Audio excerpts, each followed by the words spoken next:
Good morning and welcome to the Lucidus podcast, where I explore everything because I believe everything is connected to everything else, and also because I believe in the infinite, unbounded potential within each of us. This is Shelley, and it's not early morning like it is some mornings. It's actually a little bit later. I think it's almost 8 o'clock in the morning, and it's very rare for me to one, have the time to sleep in, and two, actually be able to sleep in. I'm naturally an early riser.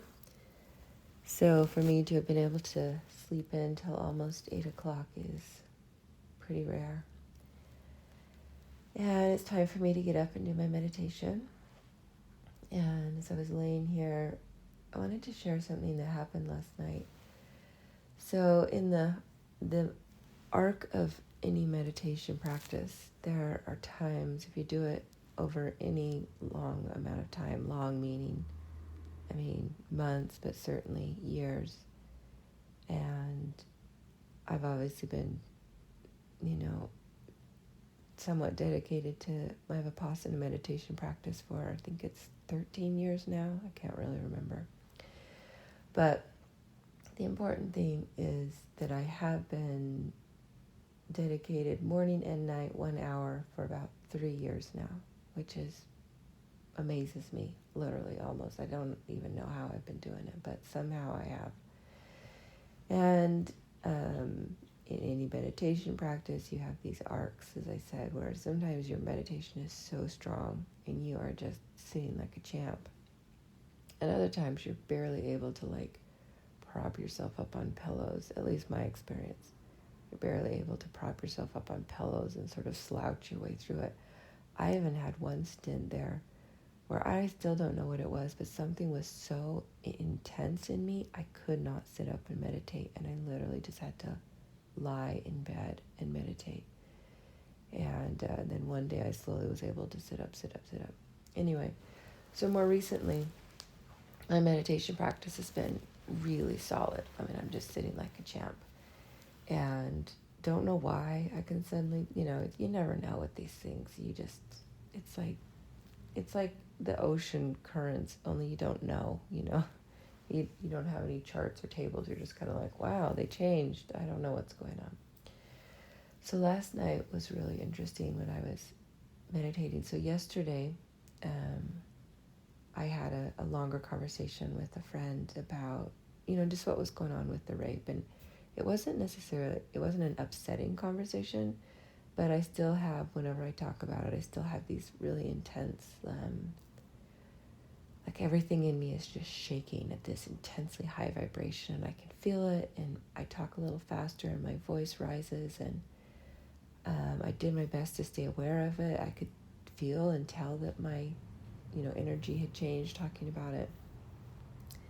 And it was a lengthier conversation. Generally they're just short little quips, but this friend had a lot of questions and really wanted to dive in deep on some stuff. So, and I don't know if that's actually what it was, but I sat down last night to meditate, and I would say within 20 seconds of closing my eyes and focusing in, I suddenly was met with this intense sensation, and it was many sensations all at once. And there was one instant where I thought I was going to have to pull out, and something was like, you're fine. And one of the biggest sensations, I suddenly couldn't breathe, or I felt like I couldn't breathe. There was no breath. It's like, I can't breathe. Another one was, it was like this huge, sort of inferno of flaming sensations was coming up. At the same time, there was all this just, I don't even know how, shaking. But I wasn't physically shaking, but just everything was just like, almost like cold, but not cold. I don't know. I bet it lasted, and it took a ton. And it was lucky that I have been sitting so solid, because I was just like, well, this is interesting. And I just kept feeling it. I bet it lasted 5 seconds. I don't know. Maybe let's push it to 8.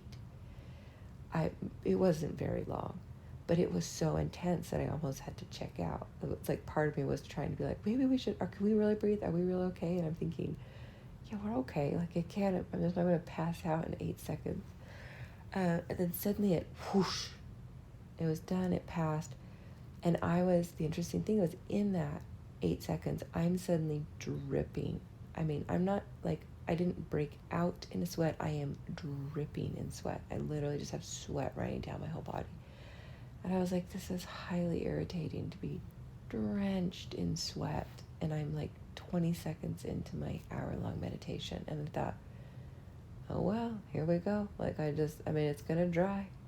This is not the first time something like this has happened, but it's been a long time since something so intense has happened. And also it was kind of surprised me how well I just kind of sat through it and I was just like, oh, well, that was a thing. So I go on, I keep meditating, and I start getting near the end of my meditation, and suddenly a different one is coming up, but equally intense in like the inferno. This one, I didn't have the issue with the sort of shaking, nor did I feel like I couldn't breathe. It was just like this huge internal heat wave, just all these flames. And I would say maybe this one lasted like 20 seconds, I don't know. And this one was a little bit harder for me to sit through, but I was near the end of my meditation, and I start, near the end sometimes, you never know. Near the end sometimes I'm sitting better than better, quote, right? Like better, whatever that means. But anyway, same thing, maybe it was like 15, 20 seconds long. And, once it passes, and I could feel it during it. I mean, I broke out in a sweat and I was dripping within seconds, and then I just kept dripping until it finally passed 20 seconds later. And I'm sitting there and I'm just like dripping in sweat. And I mean, draining. I'm just like what I'm sitting on is getting wet, all my clothes are soaked, and I marvel. I think, how the hell did I just literally in seconds, I am dripping in sweat. So it was just very interesting to me because I haven't had those experiences in my home, just sitting at home for a long time. I have no idea if it's at all related to my conversation, my lengthy conversation of rape during the day. Who knows, right? You never know. And I don't tend to try to equate what happens in my afternoon or my practices with, anyway, but this is why I'm curious about it. So, so then I get ready for bed, I go to bed, and then sometime during the night I wake up and I'm cold, and I'm like, well, I'm so cold, and I kind of like try to curl up in the blankets and sort of fall asleep a little bit. When I wake up, I'm like, I'm cold. Like, why am I cold? And this is the hot season here, so there's no reason for me to be cold. I like barely have any covers on, and I'm thinking, why am I cold? And then I kind of wake up a little more and I realize I have soaked the bed. Like, the sheets are sticking to me. They are drenched in sweat, and the bottom sheet, the top sheet, I have drenched the bed in sweat.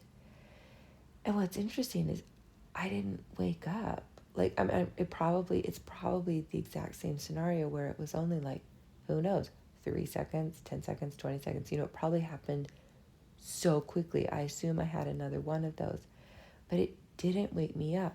And generally, I tend to wake up at night when I'm having intense sensations, and my mind, and I don't fully wake up, but I'll partially wake up and my mind will start scanning and let me know that, hey, you're having one of those. And I didn't. I somehow managed to sleep through the whole thing and just wake up a little later when I was feeling cold. So I ended up getting up and getting a new blanket and resituating myself. But it was so, I think that's so fascinating that I haven't had one of these I cannot remember the last one. And then in the space of a few hours, I had 3 immense ones. And I kind of went, where did they come from? What was that all about? And then it's always fascinating to me because I think, where have they been? And what happened that they were suddenly able to come up and come through? I'm so glad they did. Don't know what they were. Maybe they were related to my lengthy conversation about the rape. Maybe they had nothing to do with it. Who knows? But what I want to say is the arc of any meditation practice is you never know. You never know. Sometimes, and I'll have people ask me sometimes because they know I do, and they'll be like, well, how do you do it? And I'm like, it's like everything else. I mean, if you cook, sometimes you cook a great meal and sometimes you cook a terrible meal. If you exercise, sometimes your exercise is great. Sometimes it totally sucks. Like if you sleep, sometimes you sleep well and sometimes you don't. I mean, I want to ask anyone in life when they say, how do you do it? I say, everything you do in life, I don't care what it is, everything you do in life, some days it goes well and some days it doesn't. And the thing with meditation is you're actually trying to get past that part of judgment.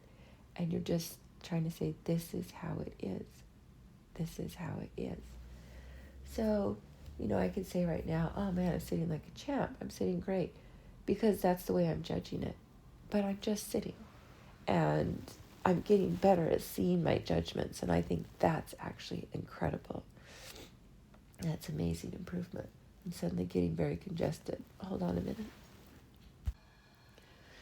Okay, I'm back.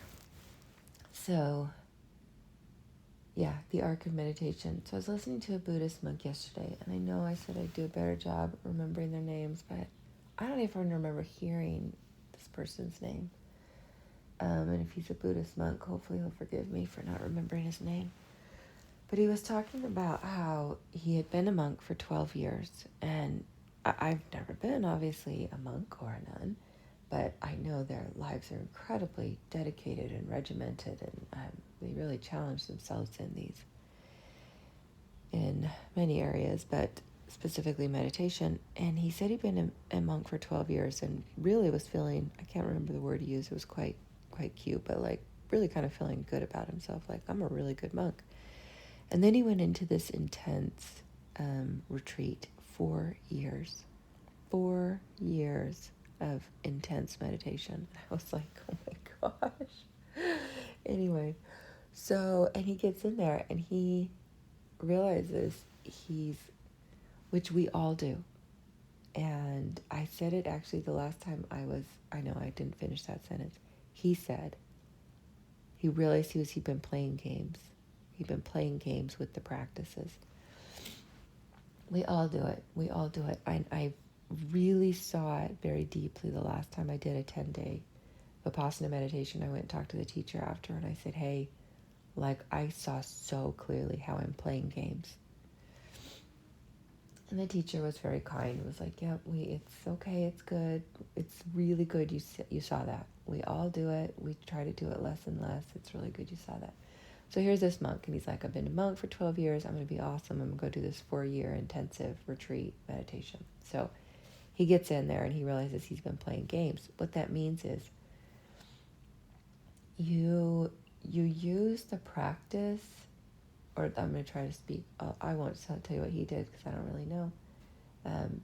But I can see there are times I use the practice to make myself feel better about things. As opposed to just seeing it clearly for what it is. Clearly meaning removing the lenses and just going, oh, this is what it is. This is what is going on. And instead it's like, oh, I did a good job.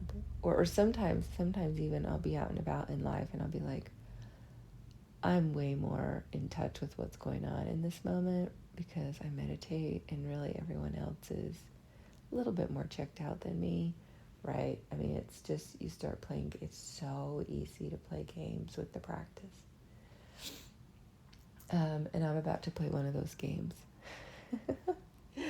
Although I do think there's some truth in it, but I'm willing to call bullshit on myself and say I'm sure that I'm also playing games here. So this is kind of what got me thinking about it.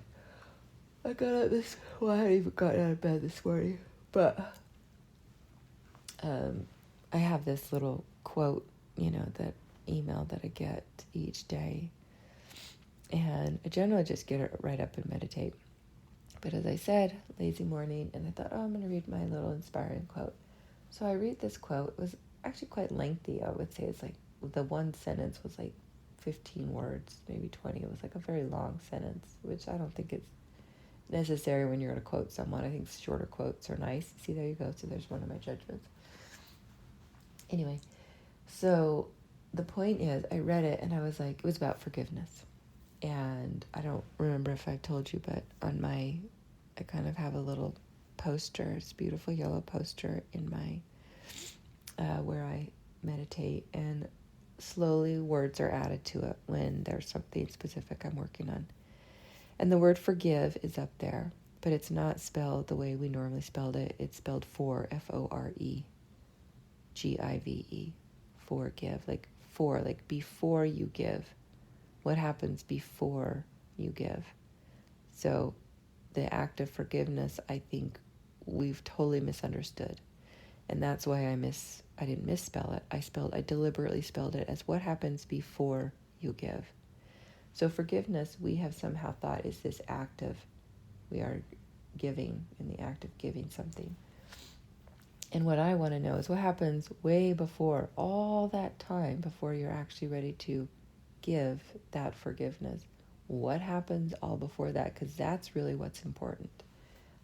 Because you can certainly walk into a moment or a situation, a person, and just give them the thing and then walk out.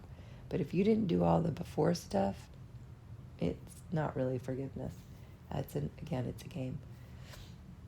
So this quote this morning was on forgiveness, and it was this big, lofty, lots of words, and I mean, it sounded really great. And I remember thinking that.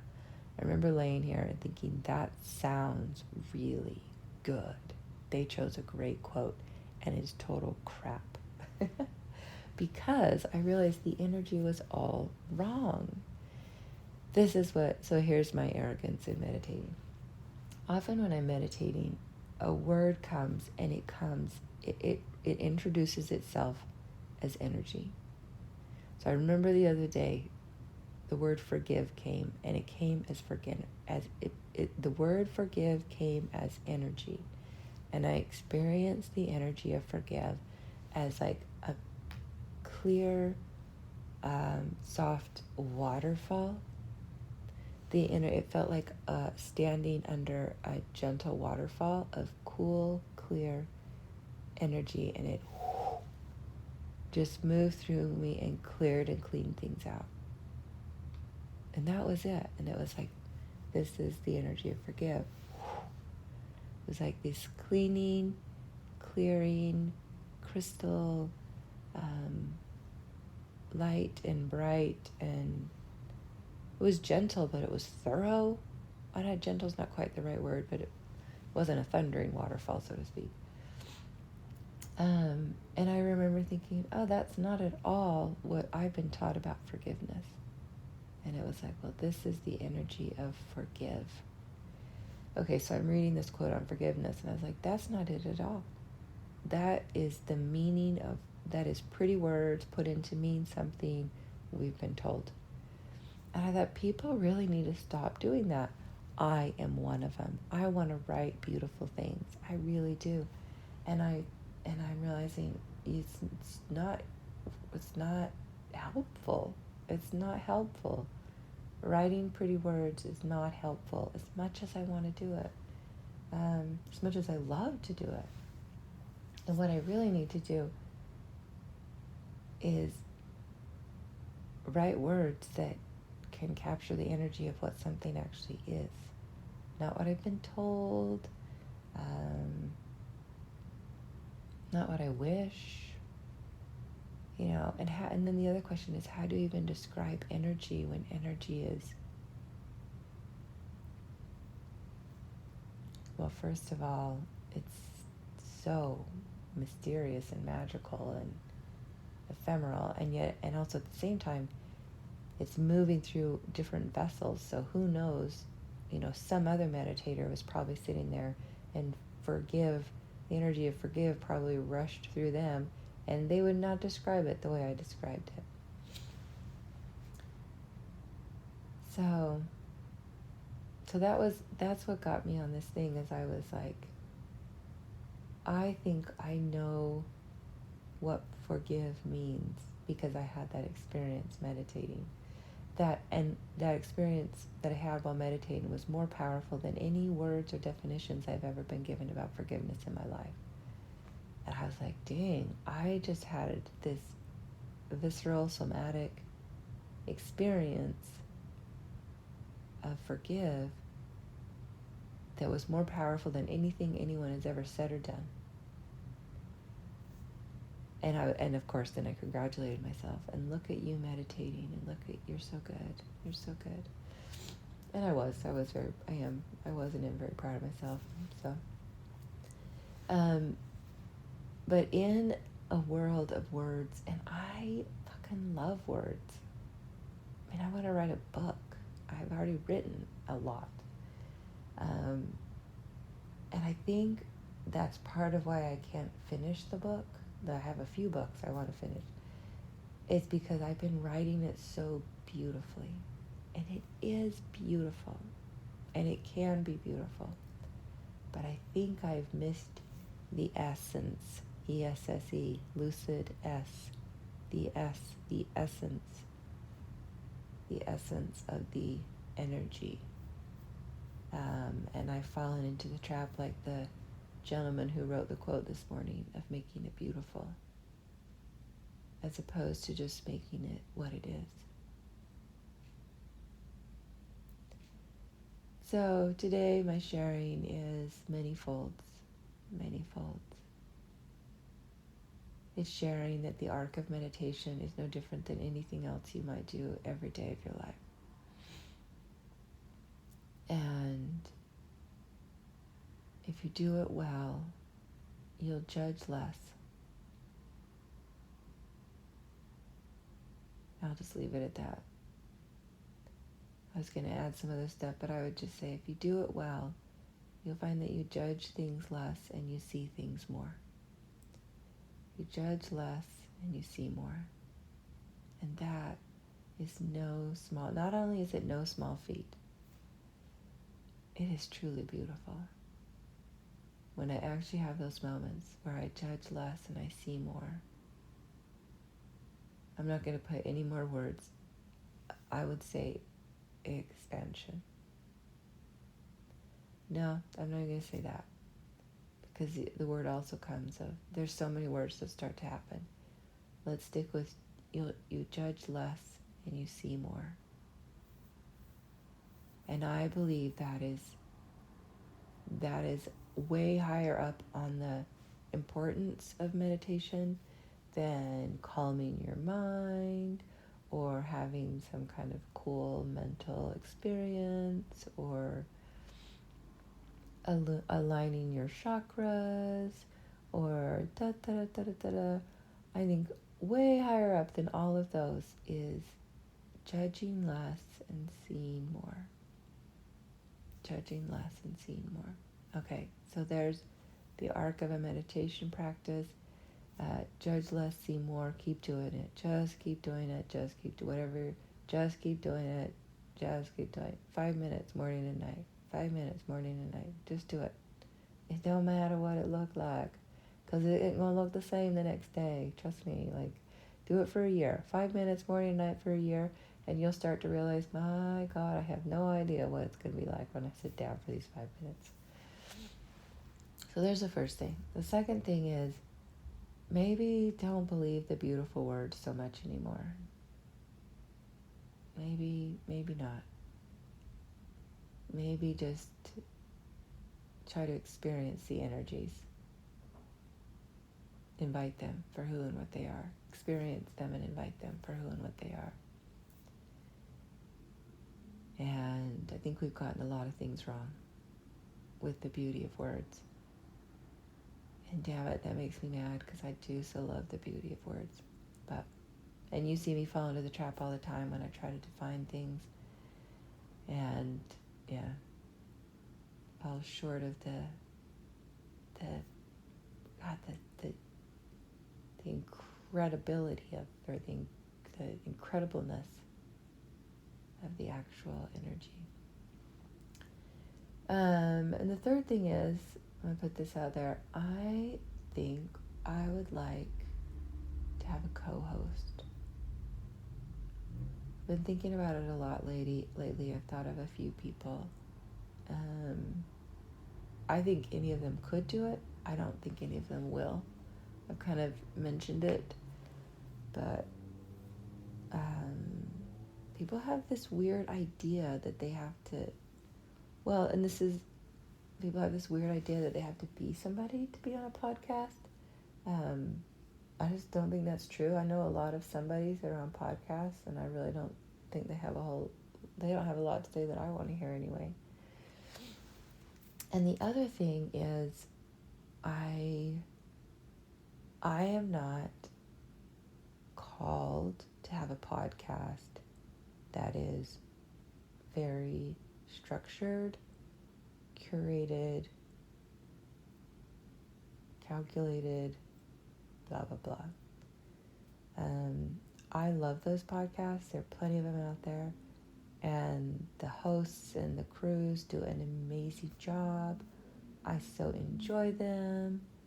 I think they're wonderful. And that is not what I feel called to do. Part of me wants to do that because they look so good and they are so good.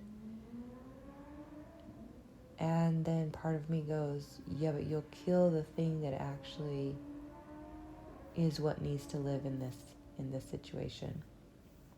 So whatever it is that I feel called to do, whatever part of me is expressing through these podcasts, whatever sort of voice is being offered space, there's something about not trying to pin it down, pen it in, stack it up, blah, blah, blah, but to give it an enormous amount of reign and freedom.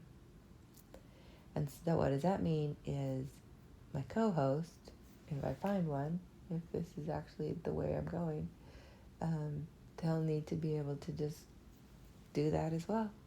Like, let the conversations be whatever they are. So we'll see if that happens. The other thing I've noticed is, and I'm just sharing this now because it's me speaking about my own fears.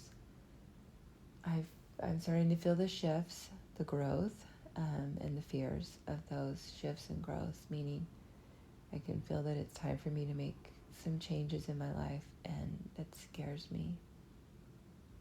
Might be time for me to find a different job, which I don't not like my job.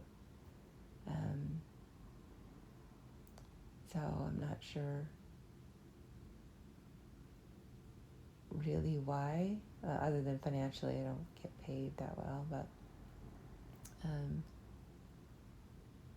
just it's time, and I can feel a part of me sort of starting to throw little tantrums, like getting pissy about things, and I just kind of try to tell it, hey, like, it's okay, like, it's okay, I know you're scared, I'm scared, we don't really know, but we also know when it's time, and it's best just to stay in the flow of it, keep breathing, let it happen, let's trust, that where we're being led is where we're being led, and we'll make the best decisions we can in each moment and prepare as we need. So I'm feeling the fears of growth, the fears that come along when you're first growing into new spaces. That's also something I've been working very hard for and looking forward to. So, and I've been wanting to experience growth.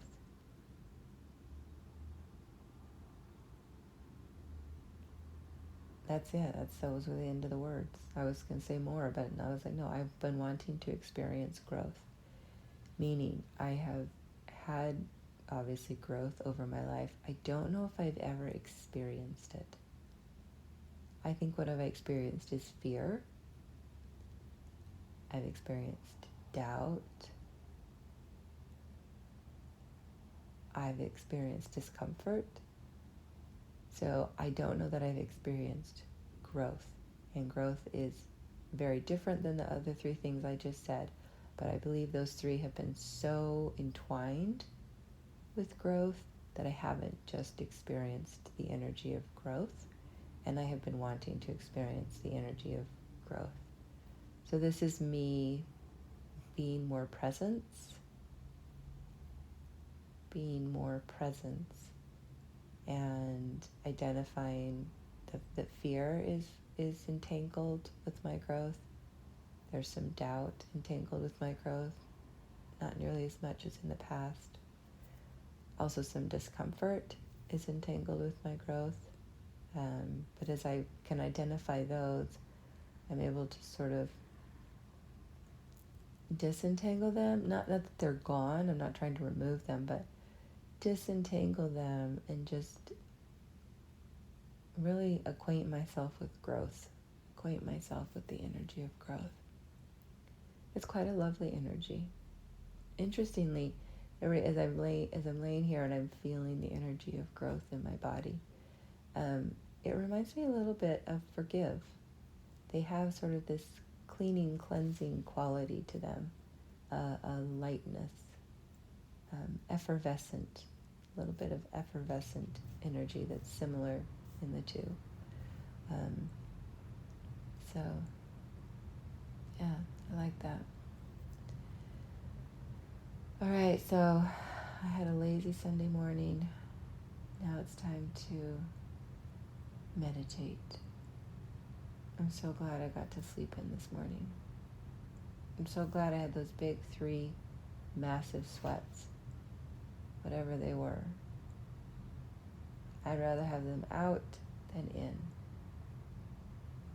And see, and there's another gameplay.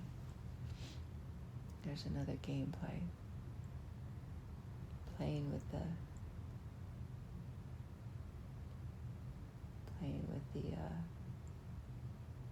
practice. And I'm not ever upset with myself when I play with it.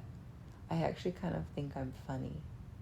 I often chuckle at myself. I'm like, ooh, that's kind of a crafty little game you got going on. And then I chuckle and I think, yeah, I can see it. Keep going. So it's not world ending for me that I don't have this thing figured out. I don't expect to in this lifetime. So, like I said, I think about, you have these stories about these monks, and this one wasn't the only one. I know Pema Chodron. She's one of my all-time favorites. I mean, Pema Chodron is just hilarious to me. She tells her stories. I like it when she tells her stories. I think it's when she's telling them about the practice of Tonglen. And she posts, it's like you're giving compassion. I can't quite remember, but anyway. And she was laughing. She tells a story where she's going out and people are asking her to teach it. And she teaches it very well, she says, but every time she sits down to do the Tonglen practice, her mind immediately wanders off. And then 10 minutes later, when the gong sounds, she realizes she hasn't done a single thing. And she was like, oh my gosh, if they only knew. Like, they're asking me to teach them something that I can't even do because I'm like, my mind is so busy wandering around. Right, so I just think we need to laugh a lot more. So, and I hope you guys all have a beautiful day. Bye-bye.